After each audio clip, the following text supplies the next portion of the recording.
প্রশাসনের উপর নির্ভর করে শেখ হাসিনা 15 বছর বাংলাদেশের মসনদে টিকিয়ে রেখেছিল।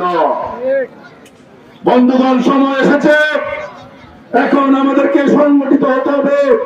আমাদের নেতা বিএনপির ভারপ্রাপ্ত চেয়ারম্যান দেশ নায়ক জনাব তারেক রহমান বিগত 15 বছর দিন নাই রাত নাই অত্যন্ত পরিশ্রম করেছেন। দিনের মধ্যে 18 ঘন্টা, 24 ঘন্টার মধ্যে 18 ঘন্টা পরিশ্রম করে বাংলাদেশ জাতীয়তাবাদী দলকে তৃণমূল পর্যায় থেকে সংগঠিত করেছেন এবং এই স্বৈরাচারীর বিরুদ্ধে, স্বৈরাচারী হাসিনার পতনের আন্দোলনে বাংলাদেশের মানুষের ভোট এবং ভাতের অধিকার প্রতিষ্ঠার আন্দোলনে লন্ডনে বসে তারেক রহমান নেতৃত্ব দিয়েছেন। শেষ পর্যন্ত আপনারা দেখেছেন বিগত 5 আগস্ট শেখ হাসিনা তার আত্মীয় স্বজনদেরকে নিয়ে বাংলাদেশ থেকে পালিয়ে যেতে হয়েছে।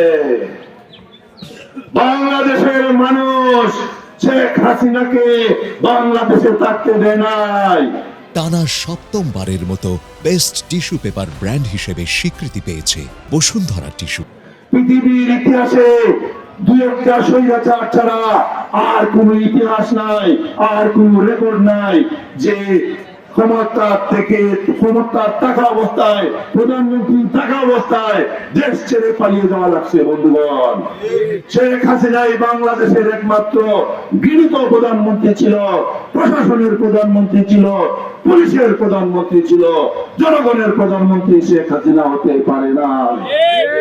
তাই বন্ধুগণ, বাংলাদেশের মানুষের মনে কোনো আফসোস নাই।